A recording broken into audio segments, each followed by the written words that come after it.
Bíblia, Mateus 25, de 14 até 30.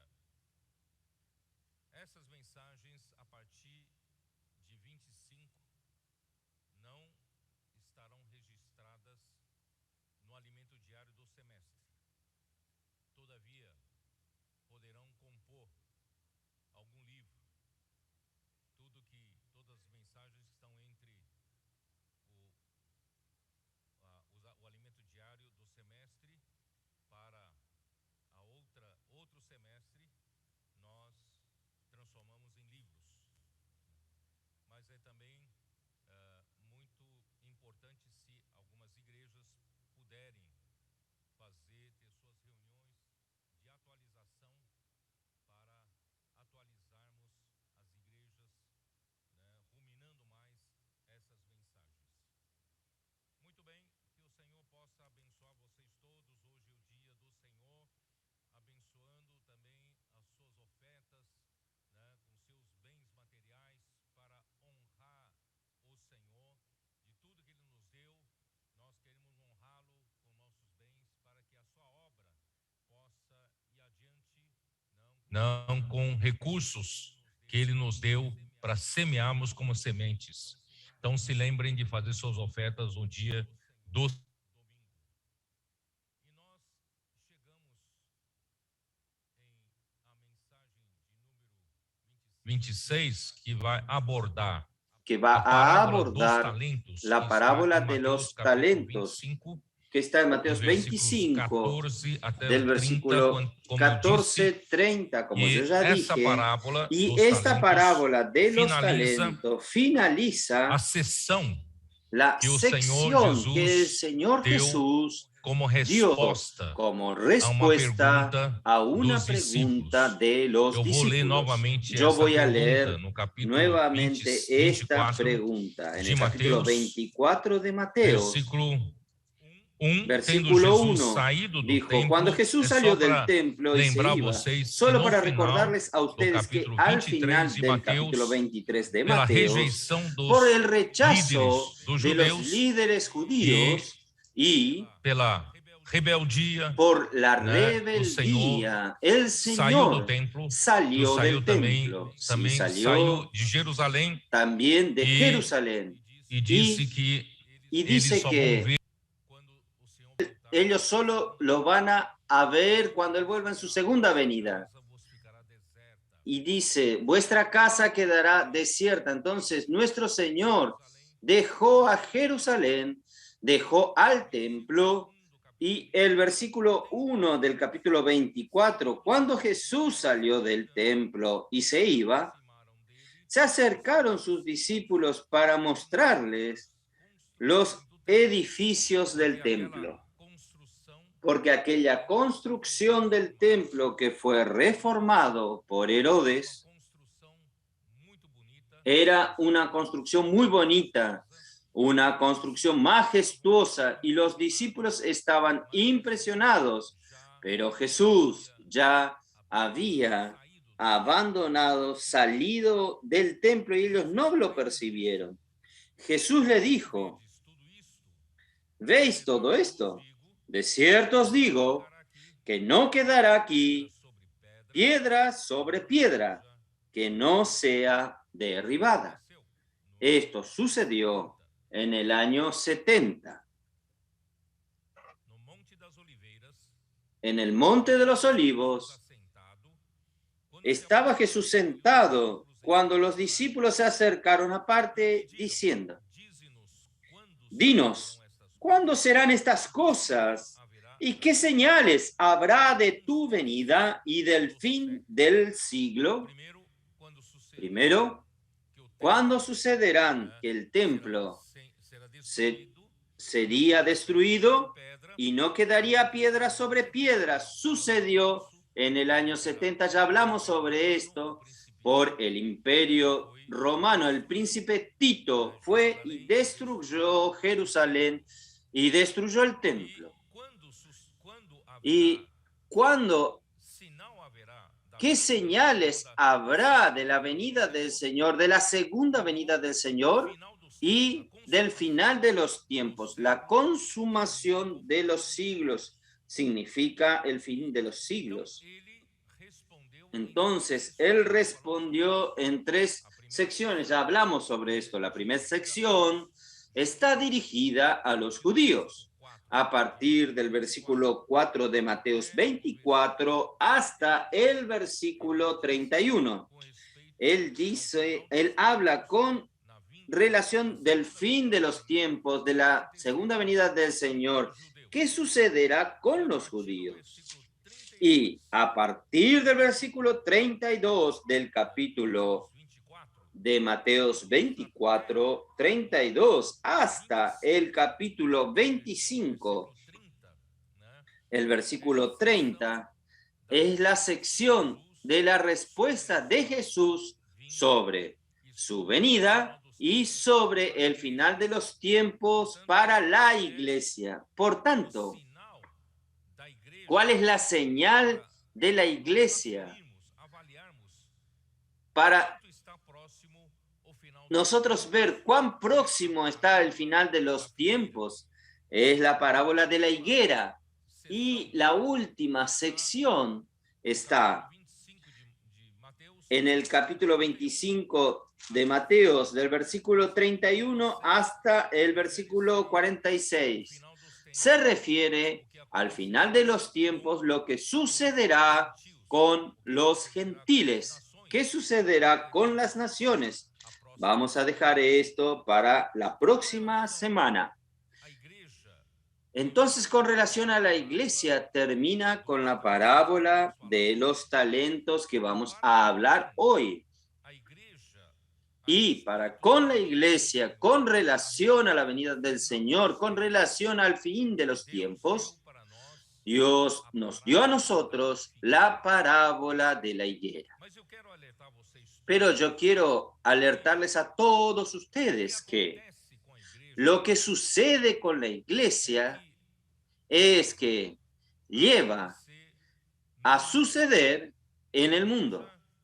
La iglesia, ella está adelante, al frente. ¿Por qué? Porque en el capítulo 24, versículo 14 dice así: y será predicado este evangelio del reino en todo el mundo para testimonio a todas las naciones, y entonces vendrá el fin.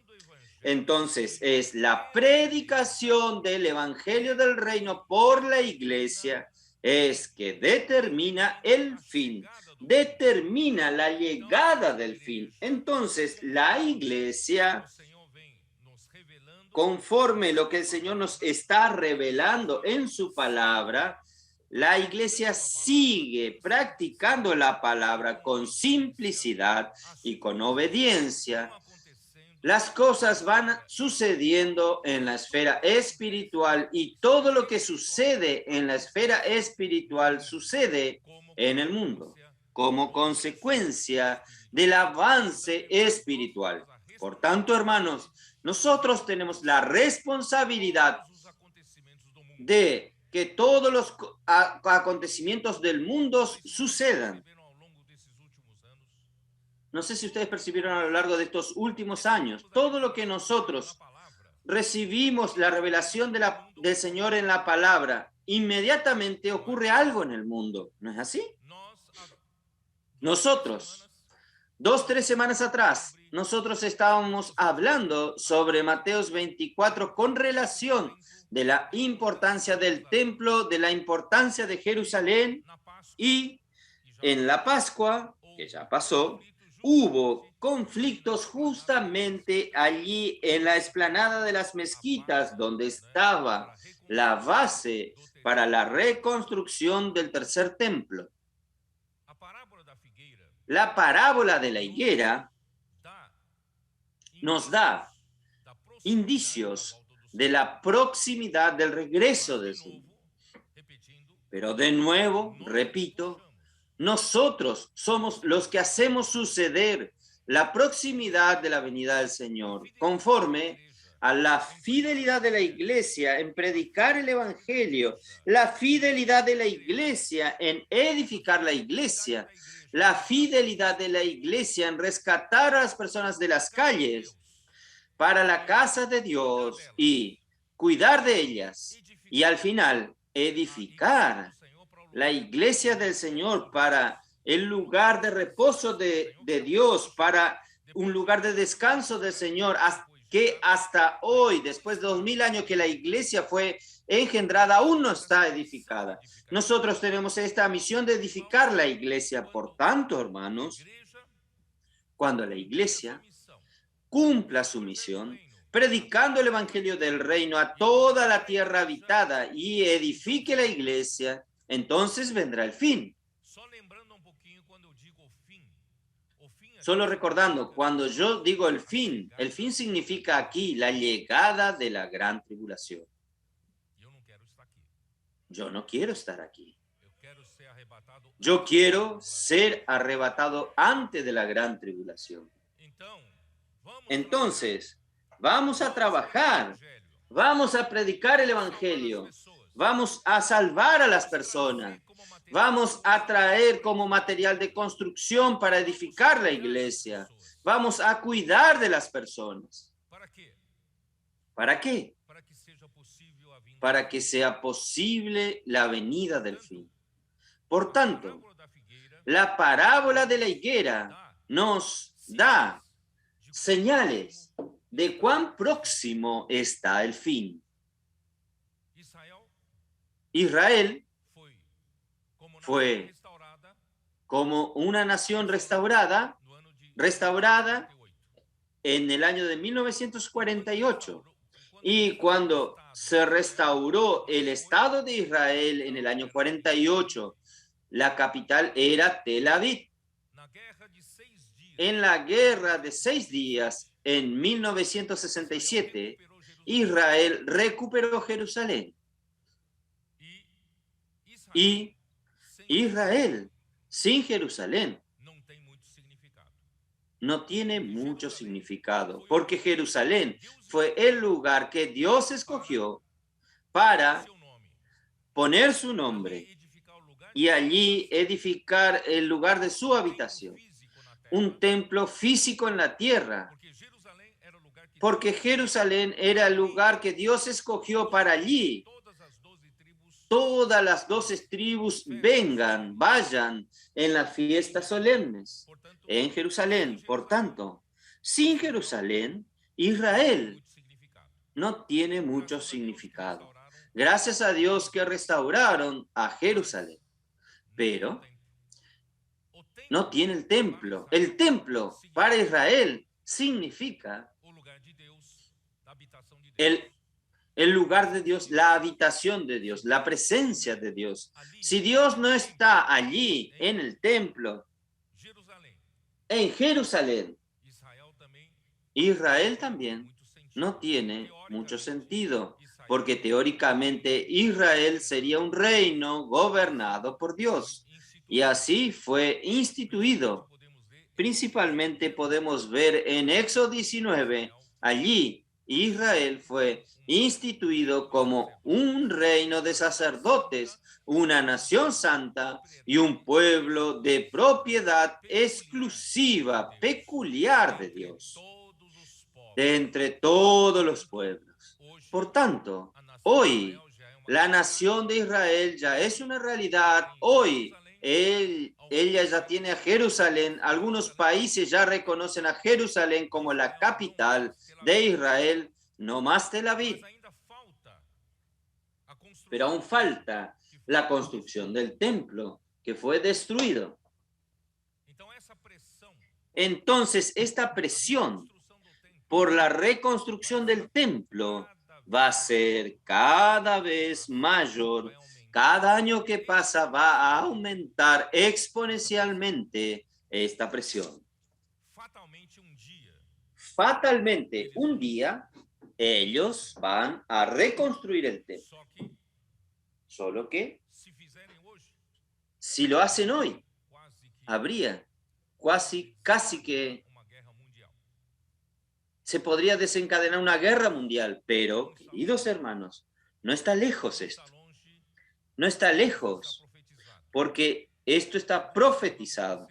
Algo va a suceder, va a surgir un hombre capaz de hacer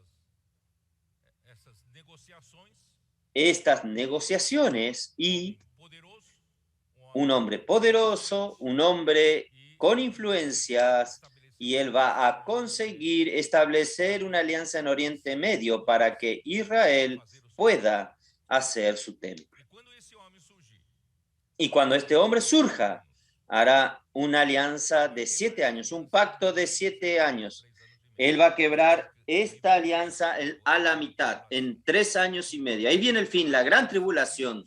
Entonces, cuando haga la alianza, el pacto, nosotros vamos a tener pocos años para que el Señor venga en su venida secreta.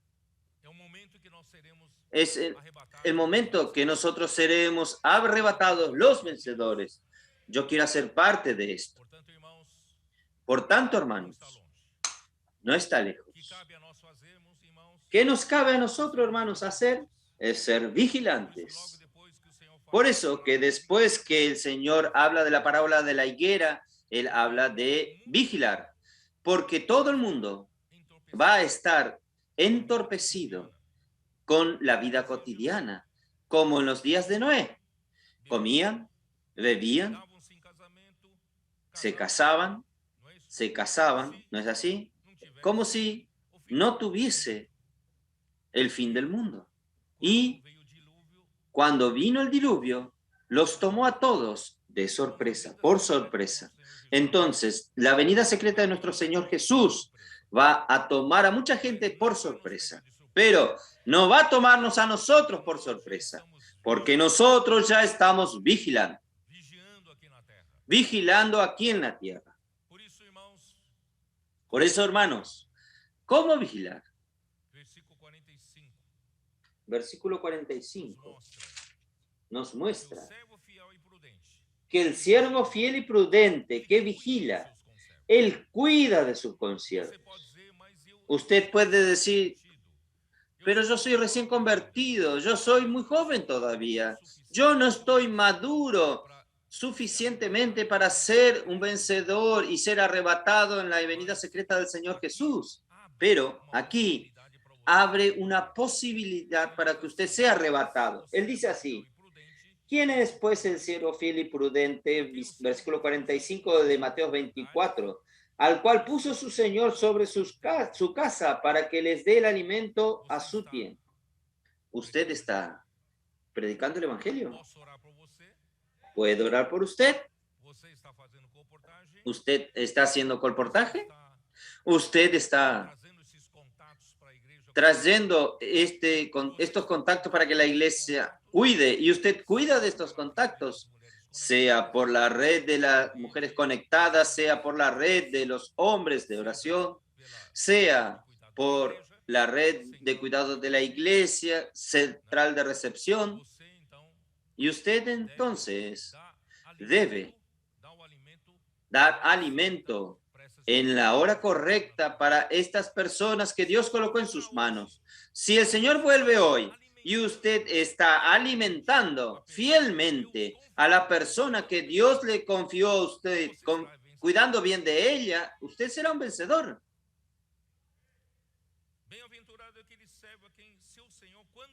Bienaventurado aquel siervo al cual cuando su Señor venga le haya haciendo así. De cierto os digo que sobre todos sus bienes le pondrá.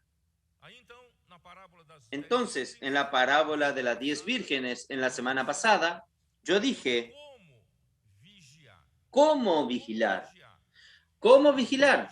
Hermanos, vigilar hoy es mantener las lámparas encendidas. La lámpara es su espíritu.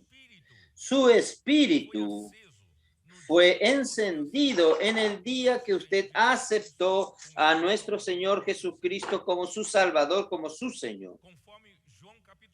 Conforme Juan capítulo 3, su espíritu fue regenerado. Esto quiere decir, usted nació de nuevo. Usted nació como un hijo de Dios. Usted hoy es un hijo de Dios. Y un hijo de Dios tiene un espíritu encendido, tiene una lámpara encendida en su espíritu. Porque en Proverbios capítulo 20, versículo 27 dice que el espíritu del hombre es la lámpara de Jehová. Entonces, cuando nosotros recibimos al Señor, esta lámpara fue encendida. Esta lámpara es nuestro espíritu, está en nuestro espíritu. Sin embargo, todas las 10 vírgenes de la parábola tenían las lámparas encendidas, pero lo que diferenciaba a las vírgenes prudentes de las vírgenes necias eran que las vírgenes prudentes,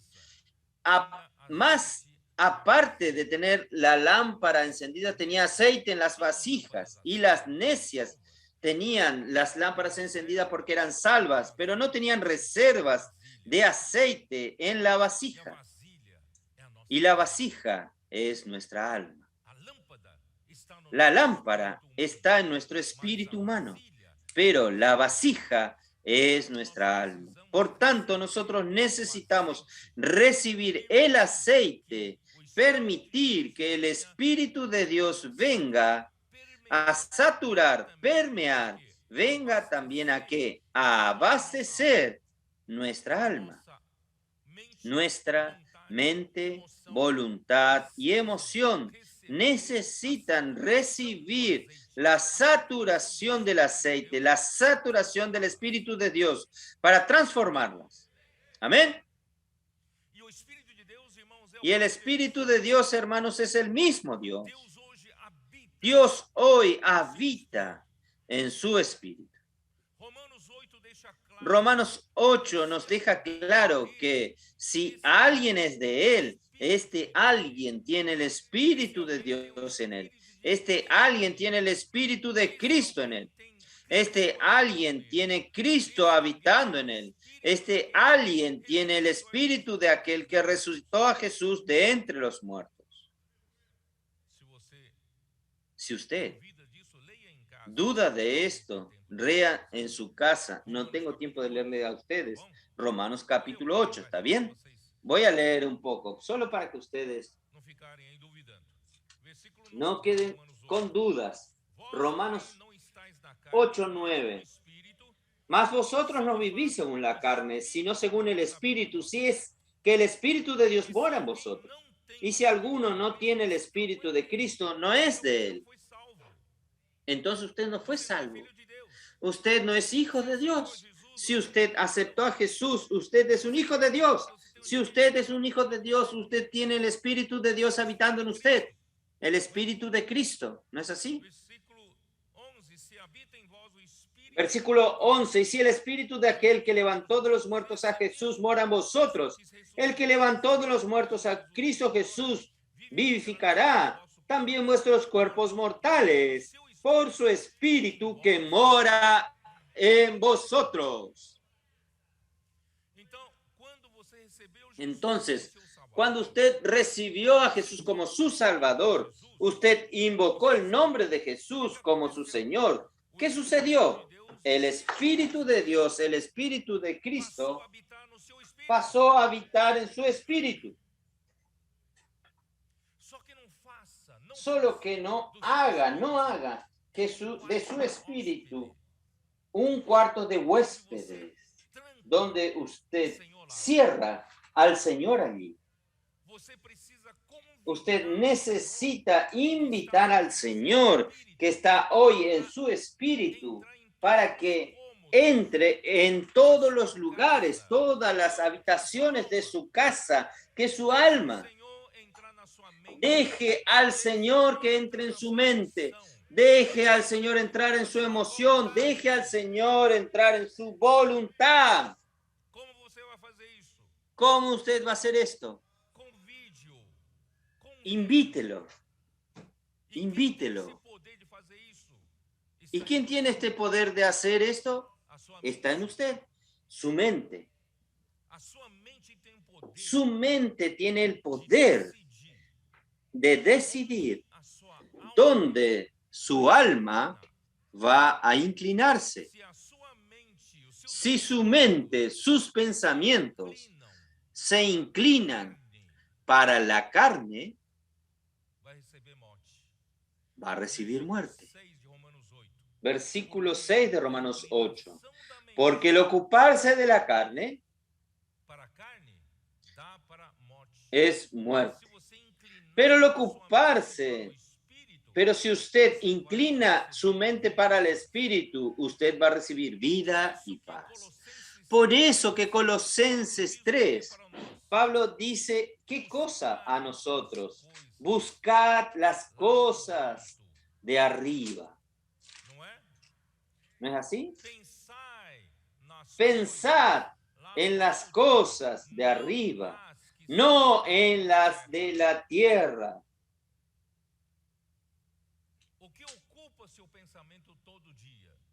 ¿Qué ocupa su pensamiento todo el día? Son las cosas de la tierra. Entonces usted inclina su mente para la carne. Porque hasta su salvación, usted como un ser humano solo vivió en su carne. Porque usted no tenía al espíritu regenerado, ¿no es así? Entonces, es su hábito vivir con su mente en la carne, es un hábito. Solo que después que usted recibió al Señor Jesús, usted necesita aprender a vivir de otra manera. No como de costumbre usted vivía. Usted necesita colocar su mente en el Espíritu. Cuando usted coloca su mente en el Espíritu, usted va a recibir del Espíritu vida y paz. Y cuando usted se inclina para el Espíritu, este Espíritu, hablo de su espíritu humano, porque en su espíritu humano está el Espíritu de Dios. Recuerde que su espíritu humano es el cuarto de huéspedes. El Espíritu de Dios está allí, Dios está allí. Entonces usted necesita abrir la puerta del cuarto de huéspedes, inclinando su mente para allí e invitarlo a entrar en su living, en su cocina, en toda su dependencia, en sus cuartos.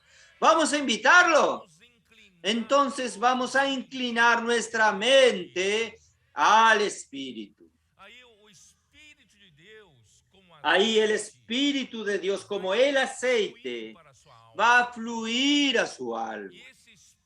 Y este Espíritu de Dios va a saturar su alma, va a transformar su alma. Por eso que Romanos 12 dice, y renovaos y transformaos por la renovación de vuestra mente.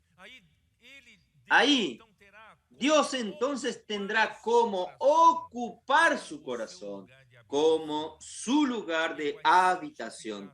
Él va a santificar su alma, Él va a transformar su alma, Él va a llenar su alma como un lugar de su habitación. Amén. ¿Cómo usted puede hacer esto? Hermanos, nosotros, versículo 14 de Romanos 8 dice, porque todos los que son guiados por el Espíritu de Dios, estos son hijos de Dios. No sea solamente hijo de Dios de título, con un título. No sea solamente hijo de Dios nominalmente, sino que sea un hijo de Dios con realidad. Porque todo aquel que realmente es un hijo de Dios, él no es guiado más por su carne, él es guiado por el Espíritu de Dios. Entonces, si usted todos los días busca colocar su mente en el Espíritu, usted va a recibir al Espíritu de Dios a su alma. Usted va a ser guiado por el Espíritu de Dios. Usted va a ser verdaderamente un hijo de Dios. Entonces usted no estará solamente en la apariencia del reino de los cielos como las 10 vírgenes estaban, sino que usted va a estar en la realidad de los como en la realidad del reino de los cielos, como las 5 vírgenes prudentes. Entonces no sea solo un cristiano de nombre, sino que sea un cristiano de hecho, un cristiano que es guiado por el Espíritu de Dios. Zacarías 4 nos muestra cómo ser guiado por el Espíritu de Dios, cómo recibir el Espíritu de Dios como aceite, aquella figura de los 2 olivos, de las 2 ramas, de los 2 picos de oro. Los 2 picos de oro van derramando, van vertiendo el aceite dorado por medio de 2 picos de oro que representan al profeta de Dios, que viene con la palabra profética. Hermanos, yo voy a ser más práctico aún. ¿Cómo usted puede inclinar su mente al Espíritu, permitiendo que el Espíritu de Dios entre en usted? Esto aún es un poco abstracto, pero Zacarías 4 nos deja claro.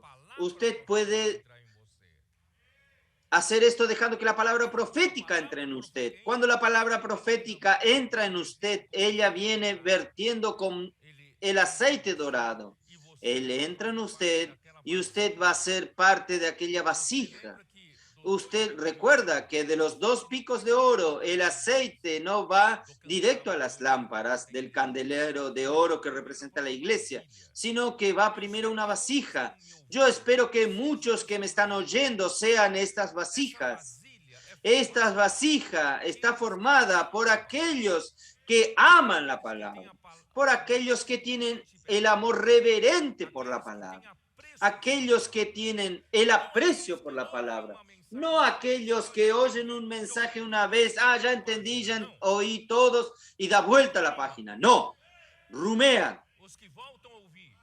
Lo que vuelven a oír hasta que la palabra sea Dios hablando al corazón de esta persona. Por tanto, hermanos, nosotros necesitamos rumear, necesitamos penetrar el encargo, profundizar, no sea un cristiano superficial. De cristianos superficiales, hermanos, estamos llenos en este mundo. Seamos un cristiano que ama la venida del Señor. Quien ama la venida del Señor aprecia su venida. Quiere predicar el evangelio del reino, entonces vive con un espíritu contrito, con un espíritu arrepentido, humilde en el espíritu y siempre con amor reverente a la palabra de Dios. Porque estos entienden que la palabra de Dios es la que hace toda la obra.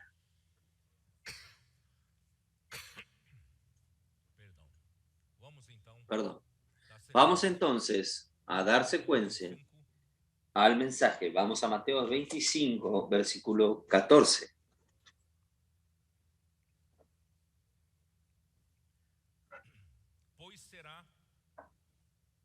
Porque el reino de los cielos es como un hombre que yéndose lejos llamó a sus consiervos, a sus siervos, y les entregó sus bienes. ¿Quién es este hombre? ¿Quién es este hombre que se ausentó del país? Yo quiero decirles a ustedes primero que este hombre,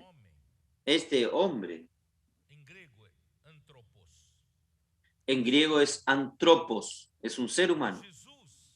Jesús, Él es Dios. Pero siendo Dios, Él no reivindicó el ser igual a Dios. Esto está en Filipenses. Vamos a ver, Filipenses.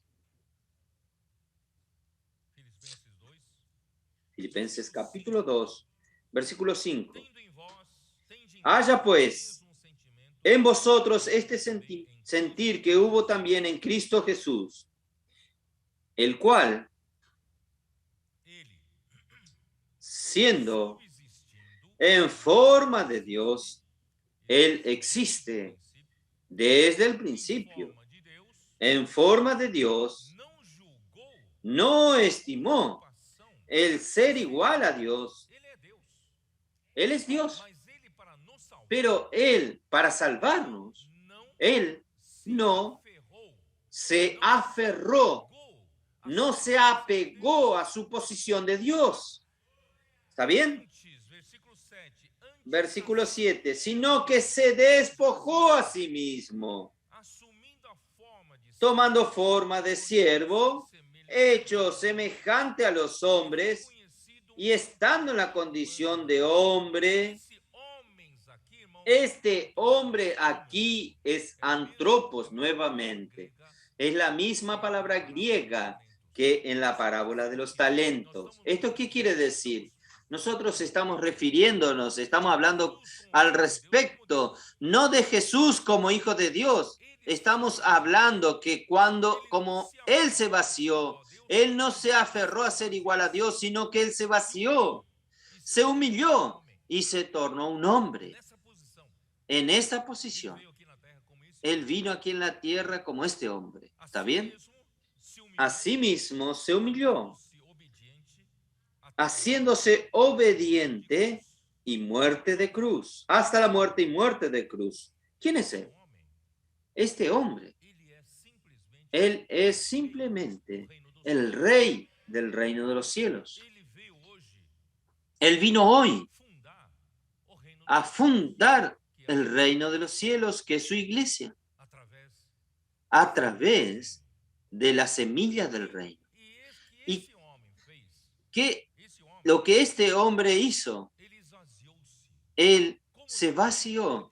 Como Dios, él necesitó vaciarse. Y como hombre, él necesitó humillarse hasta la muerte. Se hizo obediente hasta la muerte.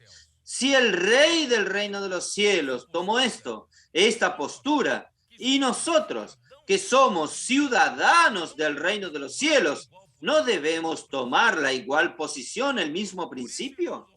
Por eso, hermanos, el reino de los cielos es de los pobres en espíritu. Bienaventurados los pobres en espíritu. En Mateo capítulo 5, versículo 3, el reino de los cielos no es de los poderosos, no es de los capaces. El reino de los cielos no es de los ricos. El reino de los cielos es de los pobres en espíritu. Del espíritu contrito, del espíritu arrepentido. Hermanos, vamos a mantener esta postura hasta el fin de nuestra vida. Nunca enorgulleciéndonos, nunca creyendo que nosotros somos alguna cosa, ensoberbeciéndonos. No, vamos a seguir este camino de la humildad de nuestro rey. Nuestro rey tomó este camino vaciándose. Vamos a vaciarnos.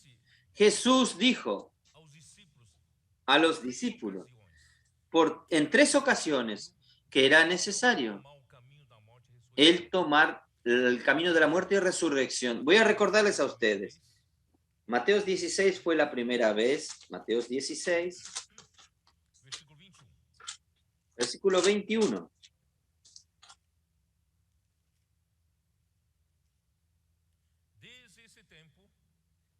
Desde entonces,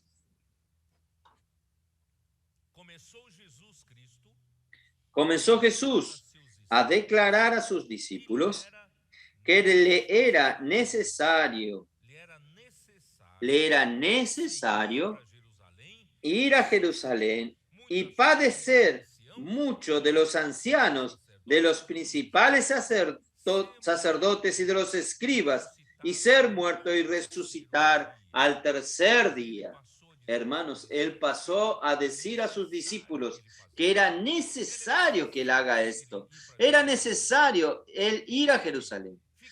Por él, que se quedaría en Galilea. Por él, tal vez, a lo máximo, llegaría a Betania, donde tenía a sus entes queridos. Por él, no iría a Jerusalén, pero era necesario el ir a Jerusalén, porque si él no muriese y resucitase, hermanos, no existiríamos nosotros.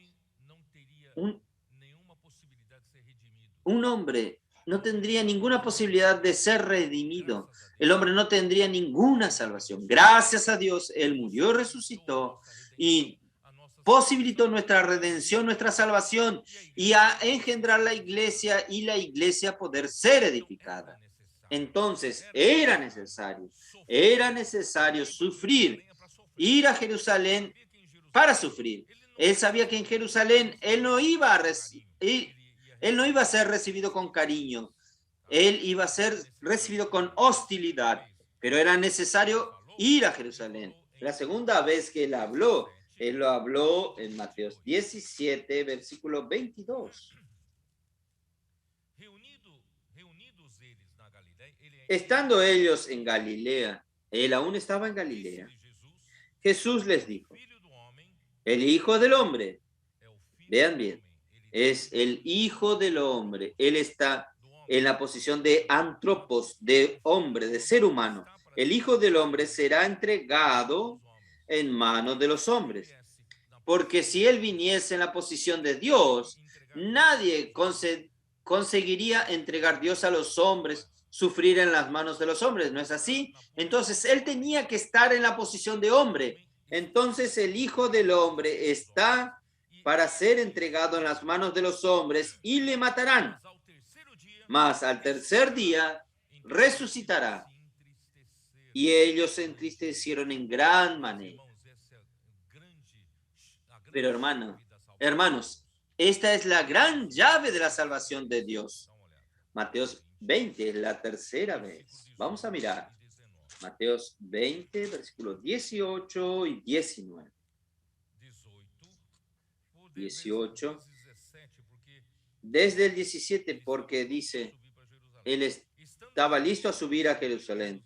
Subiendo Jesús a Jerusalén, tomó a sus 12 discípulos aparte en el camino y les dijo, he aquí subimos a Jerusalén y el Hijo del Hombre, recuerde, Hijo del Hombre nuevamente, es como hombre, será entregado a los principales sacerdotes y a los escribas y le condenarán a muerte. Entonces, ¿quién condenará a muerte a Cristo? Son los líderes judíos. Y le entregarán a los gentiles para que le escarnezcan, le azoten y le crucifiquen. Mas al tercer día resucitará. Entonces piensen bien, la conspiración para matar a Jesús fue por los líderes judíos, pero los judíos entregaron a los gentiles para que Jesús sea escarnecido, Jesús sea azotado y sea crucificado, porque los judíos no podían hacer esto, no querían hacer esto. Entregaron la parte sucia del trabajo a los gentiles, pero la conspiración vino por los judíos. Entonces, yo hice cuestión de leer esta parte para ustedes, porque es el Hijo del Hombre como hombre. Él necesitaba ausentarse del país, él necesitaba viajar. ¿Cómo él viajaría este hombre? Este hombre viajaría. Vamos a ver. Vamos a hablar primero de la cruz. ¿Por qué era necesario que Jesús muera? Porque en la cruz, Juan 19. Abra, por favor, su Biblia en Juan 19.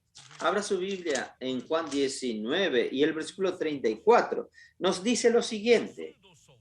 Pero uno de los soldados le abrió el costado con una lanza y al instante salió sangre y agua. Jesús en la cruz ya había expirado. Vinieron a quebrarle las piernas de los 3 que estaban en la cruz para que no permanezcan vivos en el día sábado. Pero cuando llegaron a Jesús, Jesús ya había expirado. Entonces no quebraron las piernas de Jesús. Pero uno de los soldados, furioso, tomó una lanza y aún así, esto estaba dentro del plan de Dios para mostrar que de su lado, de la misma manera como del lado de Adán, Dios hizo también que Adán duerma un sueño pesado, que significa la muerte de Cristo en la cruz. De su lado, del lado de Adán, tomó una costilla y Dios edificó la costilla en una mujer. Esto es señal que del lado de Jesús, Dios entonces sacaría algo para la edificación de la iglesia. Y esta alguna cosa es la sangre y el agua. ¿Sangre para qué? La sangre es para la redención, porque Dios no puede engendrar la iglesia con hombres pecadores. No puede engendrar la iglesia, no puede edificar la iglesia así. Entonces, Juan, capítulo 1, versículo 29.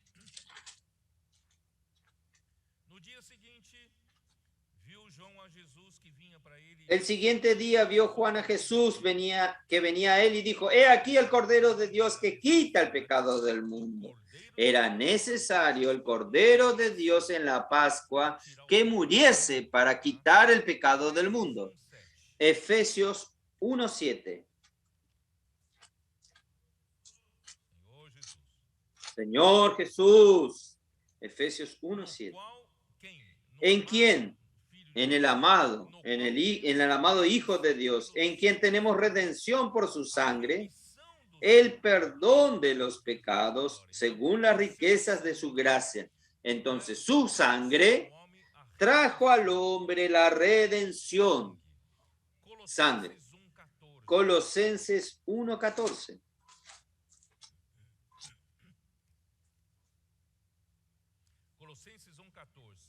Colosenses 1:14. El Hijo de su amor, en quien tenemos redención por su sangre, el perdón de los pecados. Entonces necesitamos de la sangre vertida del lado de Jesús para nuestra redención. Hebreos 9:22.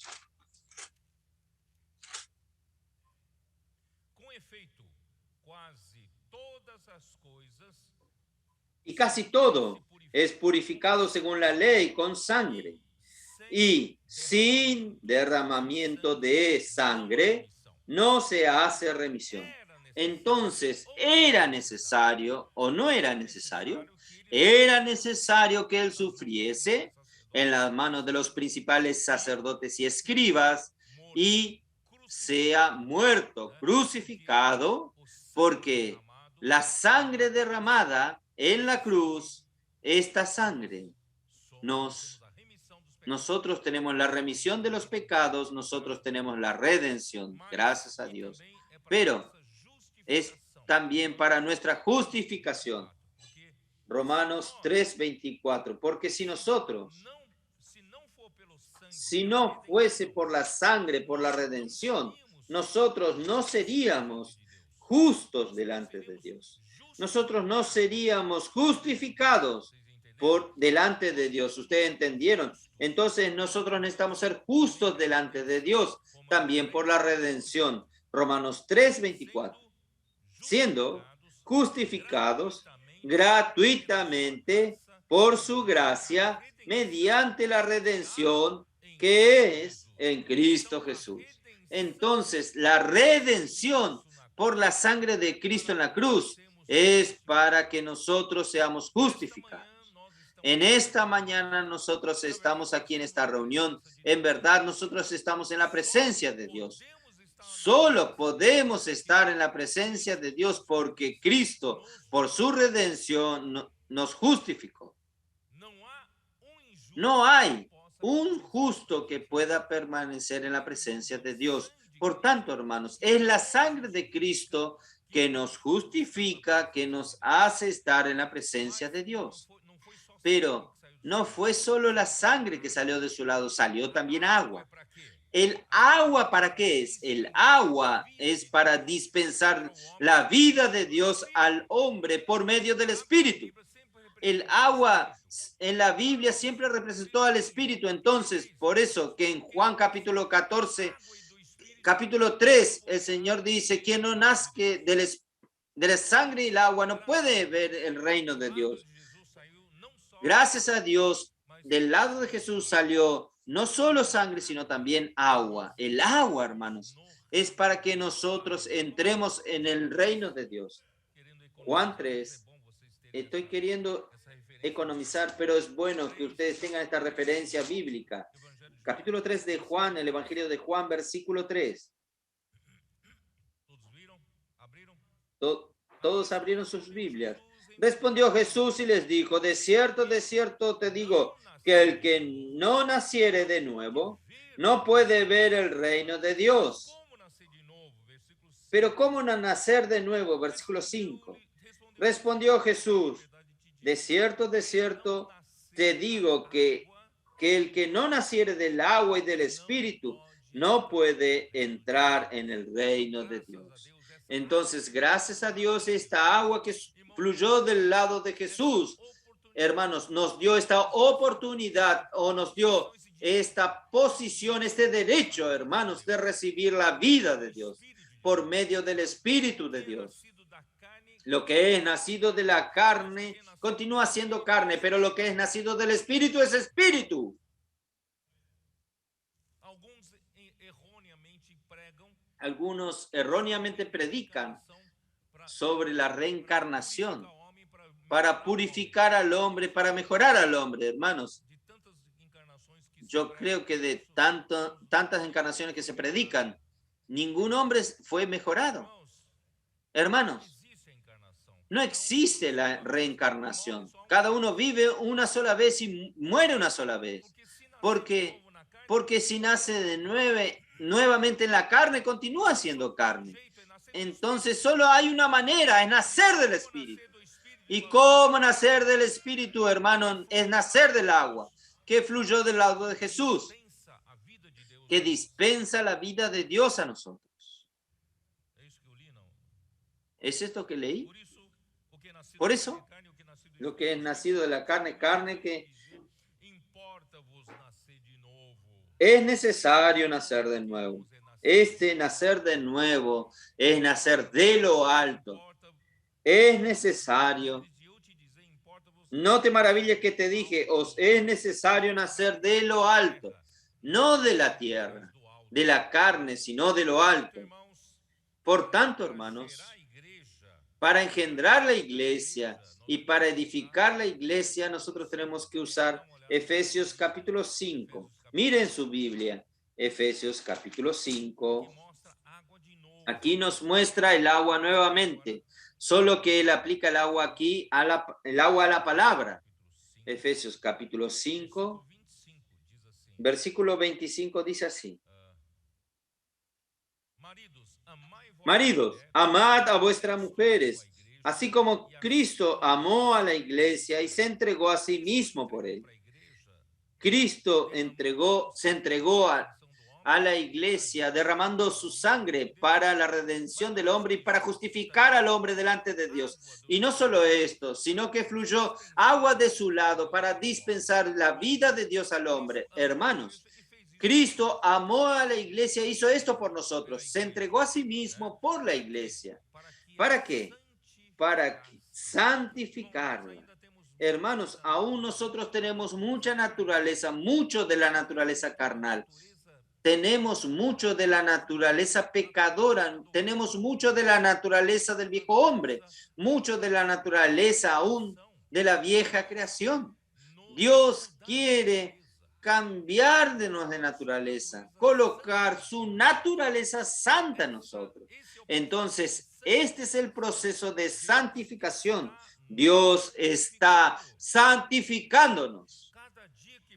Cada día que pasa, más elementos nuestros están siendo sustituidos por los elementos santos de Dios.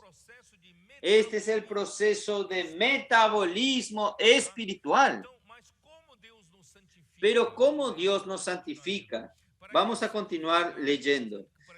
Para santificarla, habiéndola purificado en el lavamiento del agua por la palabra. Entonces, hermanos, Dios nos santifica por el lavar del agua por la palabra. Entonces, la palabra trae al Espíritu. La palabra profética es aquel aceite que trae al Espíritu de Dios para dentro de nosotros. Entonces, esta palabra nos lava como agua y esta palabra nos satura como aceite de Dios, como Espíritu de Dios. Por eso, hermanos, cómo es importante que nosotros amemos la palabra, vivir por la palabra, y la palabra hace la obra de Dios aquí en nosotros, entre nosotros. ¿Cuál es la finalidad de todo esto? Un día, Él quiere presentar a la iglesia lista para casarse con Él, una novia lista, a fin de presentársela a sí mismo una iglesia gloriosa. Ella está lista, está edificada, sin manchas, ni arrugas, ni cosas semejantes, sino que fuese santa y sin manchas. Hermanos, es esto lo que Dios está haciendo con nosotros y Él va a volver enseguida. Este proceso tiene que terminar. Vamos a cooperar con el Señor para terminar este proceso.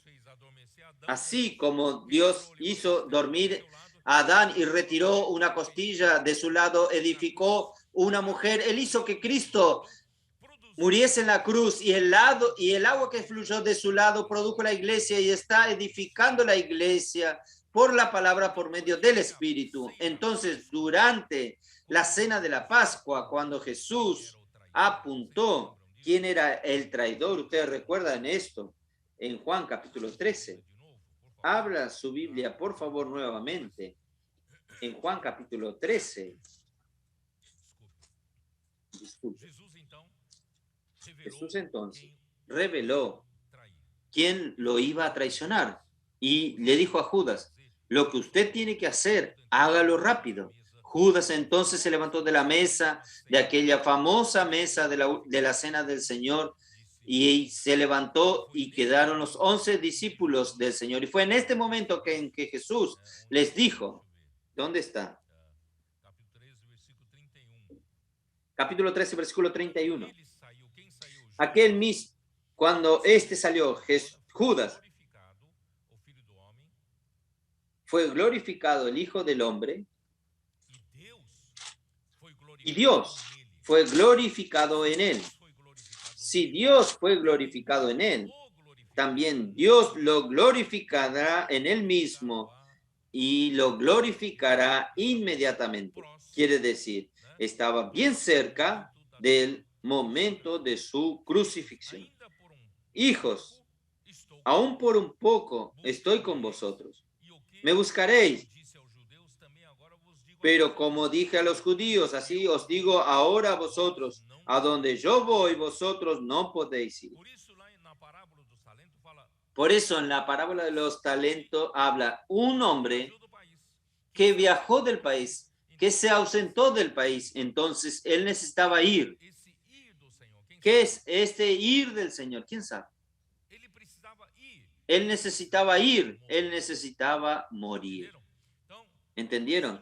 Entonces, por eso que en el capítulo 14,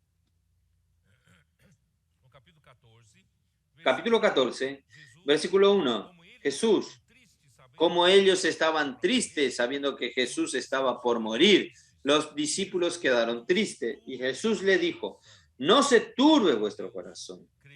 Creed en Dios, creed también en mí. En la casa de mi Padre muchas moradas hay. Si así no fuera, yo os lo hubiera dicho. Voy pues a preparar lugar para vosotros. Este voy, hermanos, es morir. Voy a morir con el propósito de preparar lugar para ustedes, porque en la casa de mi Padre hay muchas moradas. Y cuando yo fuere a la crucifixión por la muerte, y os prepararé el lugar, vendré otra vez, y os tomaré a mí mismo para que donde yo estoy, vosotros también estéis. Yo voy a morir por la cruz, pero yo voy a volver y voy a recibirles a ustedes para mí. Ese volver, hermanos, es la resurrección. Por eso que él dice, en las 3 veces, yo voy a resucitar en el tercer día, resurgiré en el tercer día, ¿no es así? Entonces, él va Él va a morir. Y los discípulos no tenían cómo acompañarlo. Esta muerte solo Él podía hacerla, pero Él volvería. Él volvería ¿para qué? Para llevar a los discípulos a Él mismo.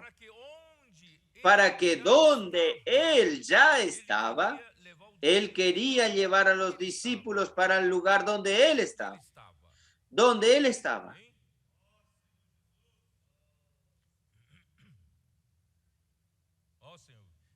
Oh, Señor. Versículo 11. Creed que yo soy en el Padre y el Padre en mí. De otra manera, creed por las mismas obras. Quiere decir, Jesús siempre estuvo en el Padre. Jesús nunca se separó del Padre. Jesús, Él y el Padre son uno. No hay cómo separarlo, ¿no es así? Pero donde Jesús estaba era el Padre. El Padre, Jesús estaba en el Padre. Pero Jesús en la carne, Él no tenía aún cómo colocar a los discípulos que Él amaba en el Padre. ¿Ustedes entienden? Entonces era necesario que Él muera, resucite. Ahí Él entonces podría recibir a los discípulos en Él. Y los discípulos estarían también en el Padre por medio de Él. No sé si los hermanos entendieron. Ellos no pueden estar en el Padre directamente, pero ellos pueden estar en el Hijo, en Jesús. Pero como Jesús está en el Padre, nosotros también estamos en el Padre. Oh, Señor Jesús. Entonces, el objetivo principal, hermanos, de su muerte y resurrección es para que Cristo entre en el hombre por medio de la fe. Todo aquel que cree en Jesús por la fe, hermanos, Cristo entró en él. Y no solo esto, Cristo entró en él para habitar y para dar vida al hombre. Hermanos, esto está en Romanos 8, versículos 9 y 11, ya leí esto. La muerte y resurrección de Cristo, aparte de realizar la redención, tiene como meta hacer morir nuestro viejo hombre para no servir más al pecado y sí vivir para Dios. Romanos 6, versículos del 6 al 10. Ustedes lean en casa. Yo necesito ir un poco más rápido. Entonces era necesario, hermanos, que Él muera. Ahora, cuando Él entonces engendró la iglesia, antes de esto, hermanos, aún yo no hablé. Jesús entonces, cuando Él murió, ¿por qué Él necesitaba morir para poder recibir a los discípulos para dentro de Él mismo? ¿Y cómo es que Él podría entrar en los discípulos? Vamos a mirar aquí. Muy interesante esto. Vamos a mirar aquí.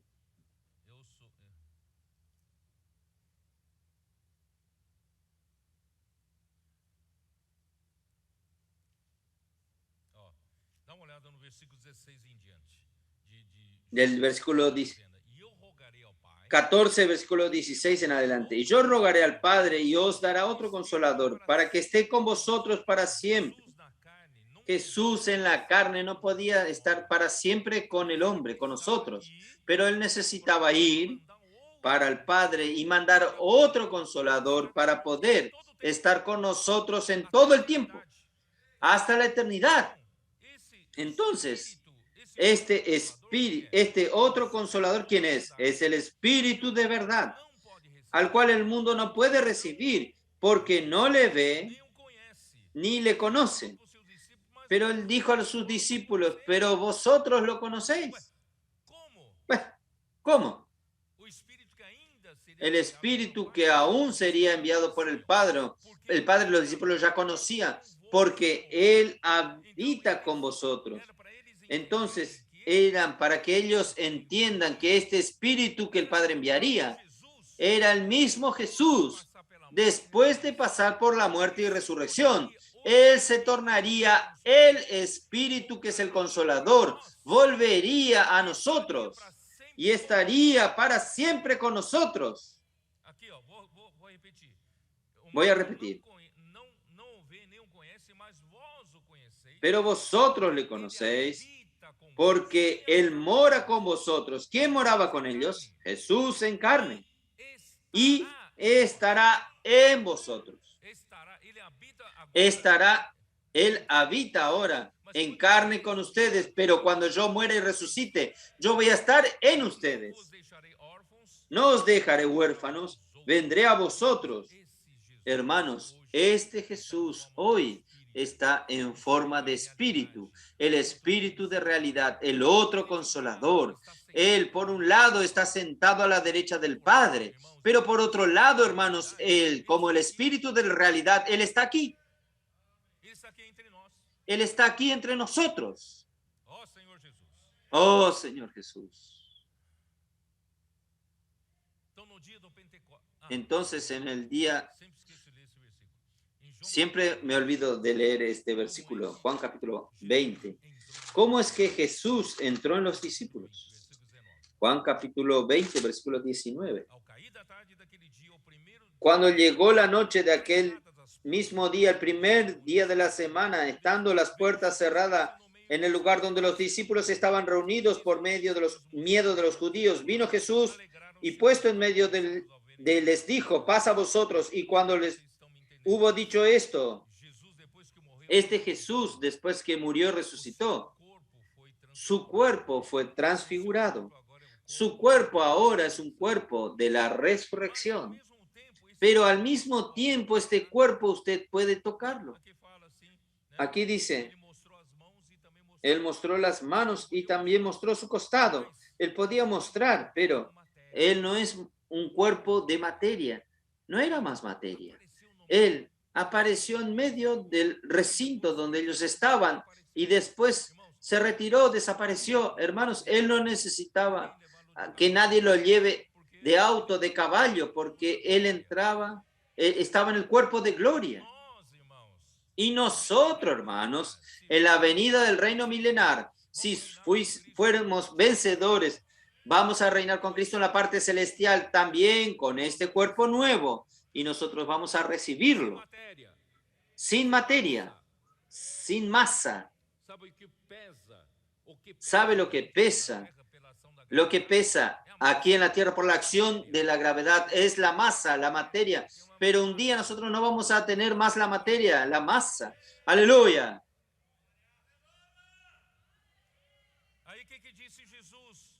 Ahí que dijo Jesús en este momento. Y habiendo dicho Jesús, paz a vosotros, como me envió el Padre, así también yo os envío. ¿Cómo es importante nosotros ser enviados? Necesitamos predicar el Evangelio. Y habiendo dicho esto, sopló y les dijo, recibid el Espíritu Santo. Salió de dentro de Jesús un soplo. Y este soplo, hermanos, fue hasta los discípulos. Y ellos recibieron al Espíritu Santo. Entonces, aquel Espíritu de verdad, que es el otro consolador, vino cuando Jesús resucitó y el Padre envió y fue soplado para dentro de los discípulos. Los discípulos recibieron el Espíritu Santo dentro de ellos. ¿No es maravilloso esto, hermanos? Hoy Jesús vive en usted, como un espíritu está en usted. Entonces, hermanos, en el día de Pentecostés, capítulo 2 de Hecho, yo no tengo mucho tiempo de hablar de esto. Yo tengo que terminar, pero tengo que hablar algo importante. En el día de Pentecostés, el Espíritu Santo descendió sobre ellos y todos quedaron llenos del Espíritu Santo. ¿Recuerdan? En el capítulo 2 de Hechos, la iglesia, así fue engendrada públicamente la iglesia. La generación de la iglesia sucedió así. La primera iglesia engendrada en la tierra de Jerusalén, representando a toda la iglesia en la tierra. En el capítulo 10 de Hechos, en la casa de Cornelio, los gentiles fueron también bautizados para dentro del mismo cuerpo. Entonces, los judíos creyentes, en Hechos 2 y en Hechos 10, los gentiles creyentes, todos nosotros formamos un mismo cuerpo, el mismo cuerpo de Cristo. Entonces, hermanos, todo esto era la promesa del Padre, que ellos recibirían poder. Hechos, vamos a leer Hechos, capítulo 1, versículo 4.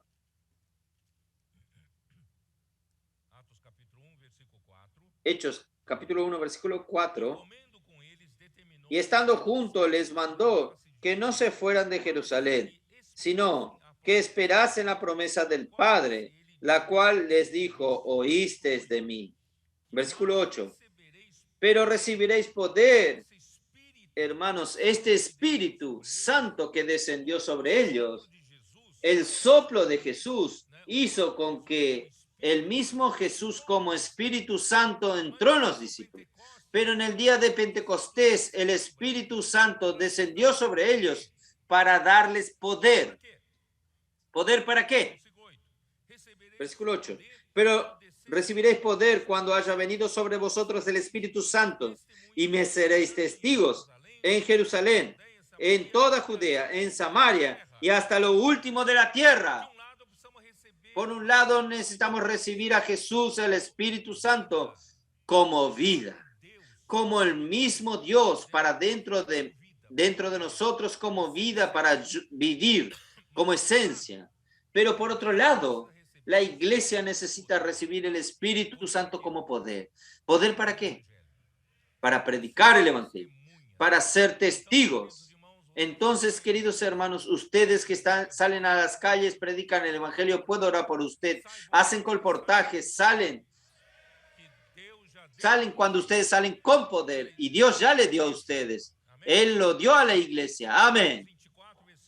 En Lucas 24, versículo, dice que ellos necesitaban ser revestidos de poder de lo alto. ¿Para qué? Para predicar en el nombre de Jesús el arrepentimiento para la remisión de pecados a todas las naciones, comenzando desde Jerusalén. Entonces no era solo para que quede entre los judíos, desde Jerusalén a todas las naciones. Entonces vamos a volver a Mateos 25. Quiero hablar algo importante aquí. Mateos 25. Oh, Señor Jesús. Versículo 14.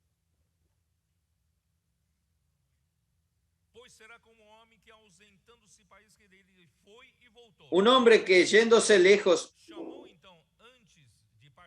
llamó antes de partir a sus siervos y les entregó sus bienes. ¿Quiénes son?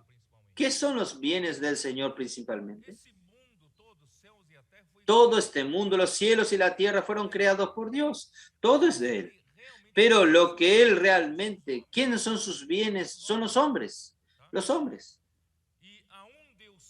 A uno le dio 5 talentos, a otro 2, a otro 1. A cada uno conforme a su capacidad. Bueno, su bien para administrar, Dios entregó sus bienes para que nosotros administremos. Hermanos, sus bienes se refieren aquí principalmente a la iglesia, que Él compró con un alto precio de su muerte, y Él engendró la iglesia, y Él necesita aún edificar la iglesia. Él es el Cristo ungido para esta misión, y esta misión Él consiguió cumplir una parte a través de su muerte y resurrección. Él engendró la iglesia. Pero ahora, hermanos, esta iglesia necesita ser edificada. Estos son sus bienes, es el negocio del Señor. Dios tiene un negocio y entregó a su Hijo que ejecute. Y el Hijo entonces con su muerte y resurrección engendró la iglesia. Pero aún el negocio no está listo. Necesitamos edificar la iglesia. Entonces Él entregó en nuestras manos. Hermanos, ¿quién quiere ser siervo del Señor? Ni todos quieren ser siervos, pero espero que usted sea un siervo del Señor. Entonces el Señor entregó los talentos a sus siervos para que puedan administrar sus bienes, para poder edificar la iglesia. Entonces, hermanos, por eso que nosotros necesitamos ir a las calles, predicar el evangelio, traer material para edificar la iglesia. Y el Padre incumbió, nosotros vimos en Mateo 16, del 16 al 18, que el Padre confió al ungido de Dios que es Cristo y el Hijo del Dios vivo para edificar la iglesia, y esta iglesia necesita ser edificada de manera que las puertas del Hades no prevalezcan más contra la iglesia edificada. Esta es la tarea del Hijo y Él hoy entregó para nosotros estos bienes. ¿Usted quiere recibir esta tarea de Él? ¿Vamos a edificar la iglesia? Entonces, por tanto, hermanos, el Padre nos confió a nosotros, sus siervos de la última hora, la conclusión de su misión, de su negocio. Por eso, hermanos, debemos predicar el Evangelio y edificar la iglesia. Oh, Señor Jesús. ¿Y cómo? Esta es nuestra responsabilidad. ¿Cómo Él va a distribuir a cada uno? Usted va a recibir 5 talentos, usted va 2, usted 1. Entonces, ellos van a recibir de acuerdo con su capacidad. Dios la va a distribuir, el Señor va a distribuir. Entonces, hermanos, ¿qué es nuestra capacidad? Voy a leer una nota de la versión Recobro. La misma capacidad es nuestra capacidad natural, quiere decir innato, natural, constituido de lo que somos por la creación de Dios y de lo aprendido. Esto es una nota. Entonces voy a decir lo siguiente. Una parte de nuestra capacidad, ella es innata, nace con nosotros. Y otra parte viene de lo que aprendimos a lo largo de la vida. Cuanto más nos creemos sabios y capaces, menos aprendemos en la vida. Cuando más humildes somos, considerando a los otros superiores, oyendo más y hablando menos, aprendemos más. Hay gente que no aprende nunca, que habla mucho. ¿No es así? Y a nadie le gusta que alguien hable de algún defecto, alguna insuficiencia, alguna deficiencia nuestra, ¿no es así? No nos gusta a nosotros, pero hermanos, a veces es bueno oír, es bueno oír. Hay gente que cuando usted le dice de una deficiencia de él se justifica. Él tiene todo el mundo para justificarse. Él no consigue aceptarlo a usted. Una persona de esta nunca va a ser perfeccionada. Por tanto, hermanos, vamos a aprender en tener humildad y aprender.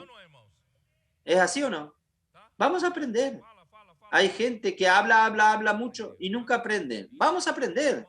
Y en segundo lugar, hermanos, vamos a aprovechar todas las oportunidades para aumentar nuestra capacidad. Claro que aquello que Dios nos dio por el nacimiento es importante, pero hermanos, yo digo, lo que usted puede agregar es mucho más importante. Lo que Dios te dio por su nacimiento no depende de usted. Dios le dio, pero de ahí en adelante depende de usted. Usted puede buscar. Por tanto, hermanos, si nosotros tenemos oportunidad, ustedes que son jóvenes, adolescentes, niños que están oyéndome, si usted esté recibiendo una educación formal, busque, procure capacitarse, procure aprender bien. No solamente aprenda para sacar una buena nota, no aprende para pasar de año. Vamos a aumentar este vaso, esta capacidad de este vaso. ¿Está bien? Si usted tiene oportunidad o tuvo oportunidad de una educación formal buena, usted entonces tuvo una oportunidad de aumentar su capacidad. ¿Entendieron? Y si usted no tuvo oportunidad de tener una educación formal, usted puede, como dicen, aprender en la escuela de la vida. ¿No es así? Usted puede aprender en el día a día. Por ejemplo, cuando yo no tengo mucho tiempo para explicar mucho, pero quiero decirles a ustedes lo siguiente: aproveche que todo en la vida es perfeccionamiento. ¿Por qué necesitamos del CPEP? El CPEP es para perfeccionamiento, ¿no es así? ¿Por qué necesitamos del PAC? ¿Para qué? Para perfeccionar a los colportores. Entonces, Todo en la vida, hermanos, es perfeccionamiento. Y en la iglesia, hermanos, todo es para perfeccionar. Dios nos perfecciona, hermanos, en los Nós servimos num determinado serviço e nós precisamos sempre ser aperfeiçoados. E tudo, irmãos, nos aumenta a capacidade de servi-lo mais. Porque eu já vi regiões de obra travada, alguma região travada, por causa da capacidade praticamente mínima dos que tomam liderança. E esses que tomam liderança têm uma capacidade mínima. E o problema, sabe, o pior problema é quem é incapaz e acha que é capaz, né? E não se qualificam, não se capacitam e sempre ficam limitados, e a obra do Senhor não avança naquela região.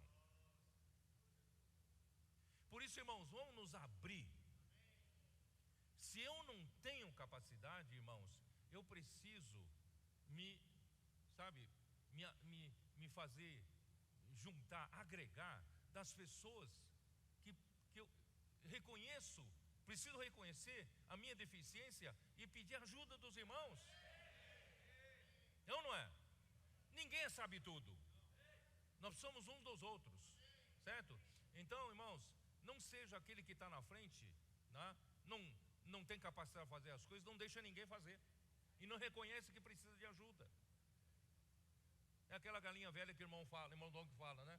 Aquela galinha velha já não bota mais ovo, certo? E não sai do ninho, ocupa o ninho. E as galinhas novas ficam tudo embaixo, esperando o lugar, a vaga, e não tem vaga para botarem ovos, né? Então, irmãos, vamos aprender, irmãos, a pedir ajuda. Vamos pedir, por isso, irmãos, somos da renovação na igreja. Somos da inclusão. Incluir mais pessoas. Ó Senhor Jesus. Tá bom, vou falar só até aí, senão vou exagerar muito, né? Porque esse é um ponto que me preocupa muito, tá?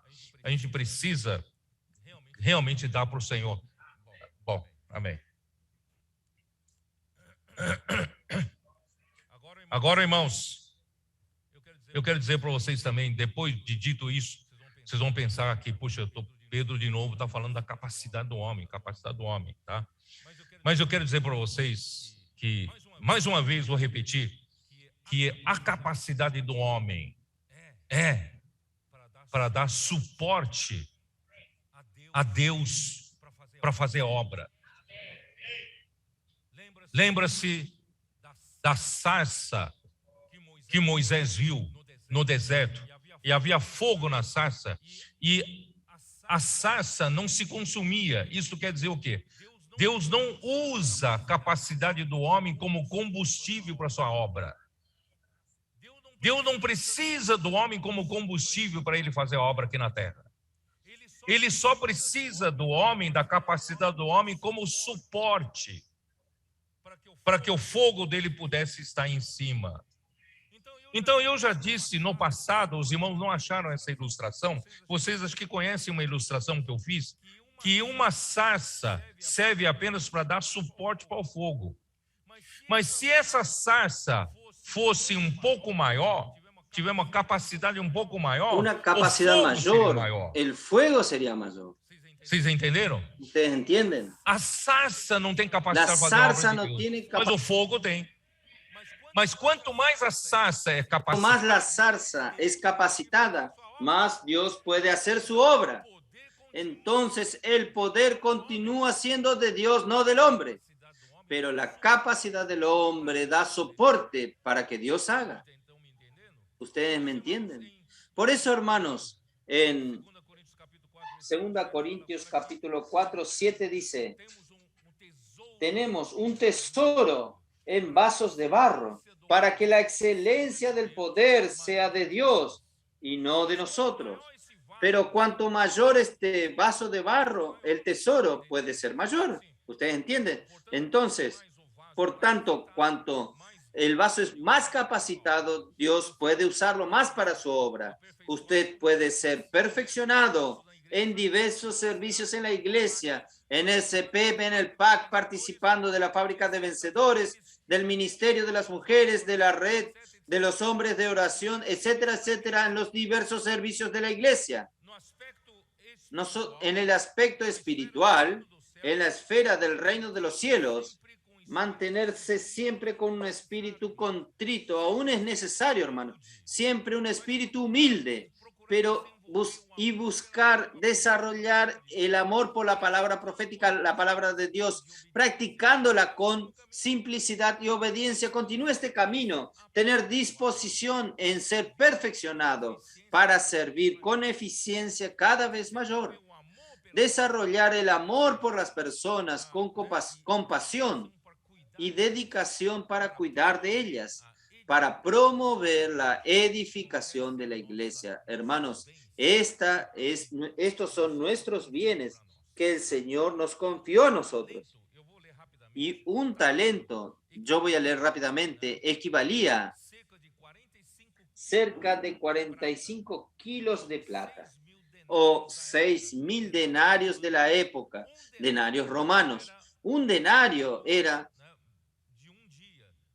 el salario de un día de un trabajador. Pagaban al soldado romano un denario por día, un denario romano por día. Entonces serían 6,000 días de trabajo de un soldado de aquella época. Yo no quiero calcular cuánto es, pero yo quiero decir, un clino de plata hoy, ¿cuánto vale? En el día 20 de abril, cuando yo preparé este mensaje, la cotización internacional del kilo de plata estaba en 3.780.33 reales y 8 centavos.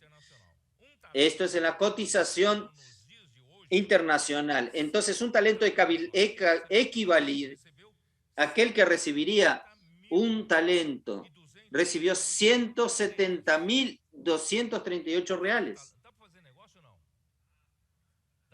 ¿Se puede hacer negocio con ese valor? 170,000, un talento.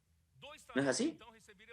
2 talentos recibirían el doble, 340.437 reales. ¿Se puede hacer negocio o no? ¿Está bien? Y el de 5 talentos, claro, 800, casi 1,000,000 de reales. Se puede hacer negocios, ¿eh? Y el valor usado es del mercado internacional. Pero si usted va al mercado libre a comprar barra de plata, 1 kilo vale más. 1 kilo vale 10,000 reales. Quiere decir, casi 9,000 y algo, casi 10,000 reales. Entonces, un talento significa 450,000. Si usted recibió hoy 450,000, ¿se puede hacer negocios o no? ¿Y por qué aquel siervo de un talento dijo, enterró? Diciendo que el Señor era cruel, era muy severo. Entonces, hermanos, lo bueno es que el que recibió un talento, hermanos, salió inmediatamente a hacer negocios con él y ganar otros 5. De la misma manera, el que recibió 2 talentos ganó otros 2. El término usado en esta parábola son términos de hombres de negocio. Confió sus bienes, negociar y después ajustar cuentas. Son todos cuestión de negocio. Hermanos, usted tiene que entender que nosotros estamos envueltos en el negocio de Dios.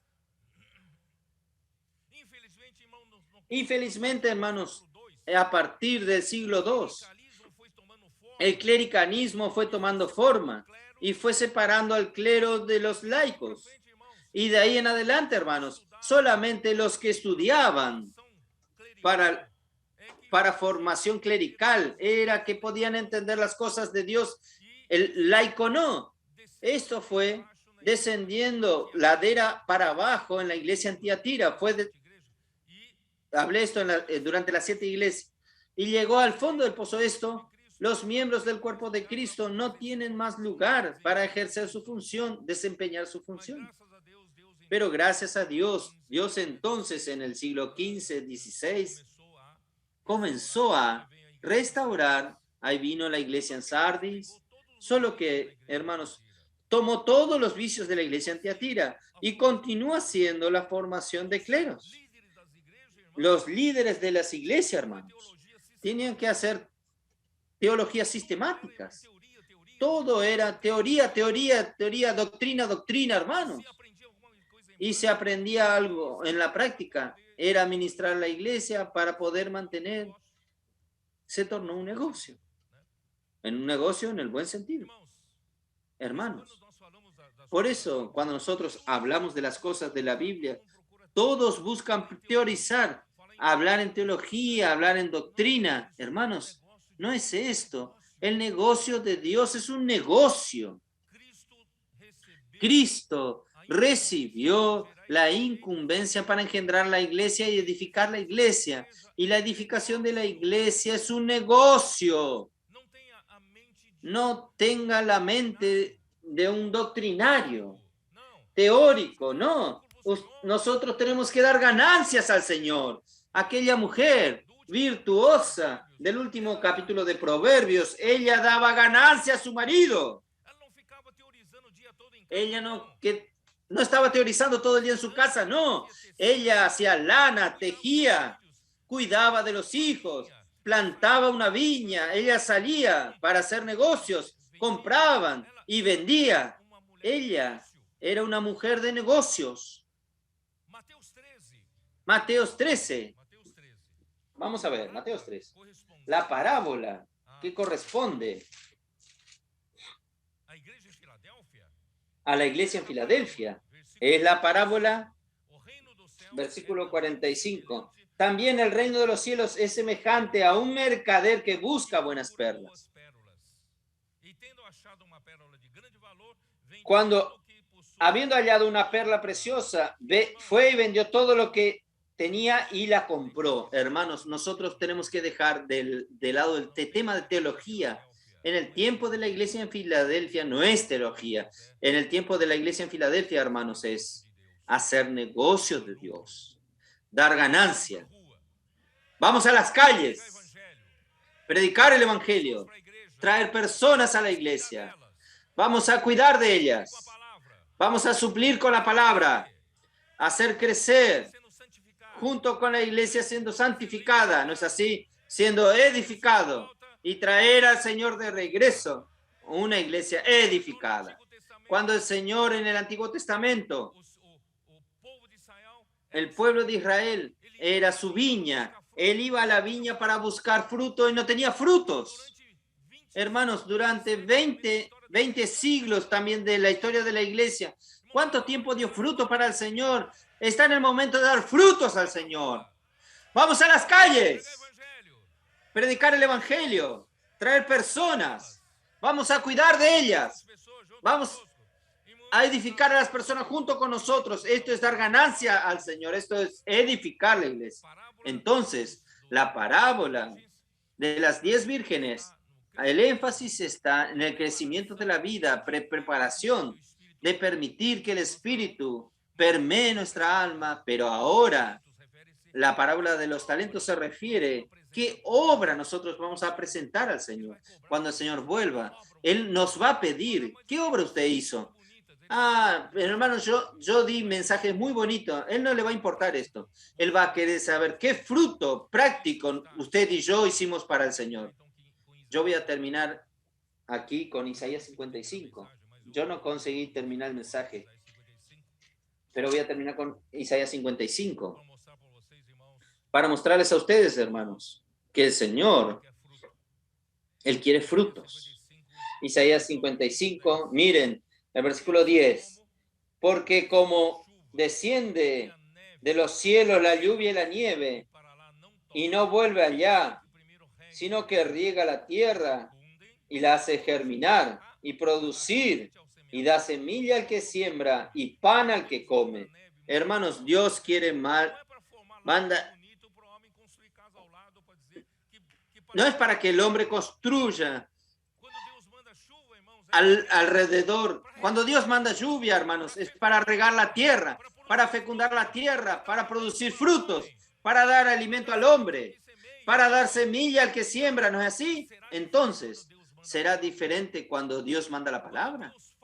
Cuando Dios habla una palabra, ¿es para qué? Es para estar en un lago lindo, para que nosotros contemplemos la palabra. Miren, qué teología linda, qué mensaje bonito. No es para esto, hermanos. Así será la palabra que sale de mi boca. No volverá a mí vacía, sino que hará todo lo que conviene y prosperará en aquello para que la envié.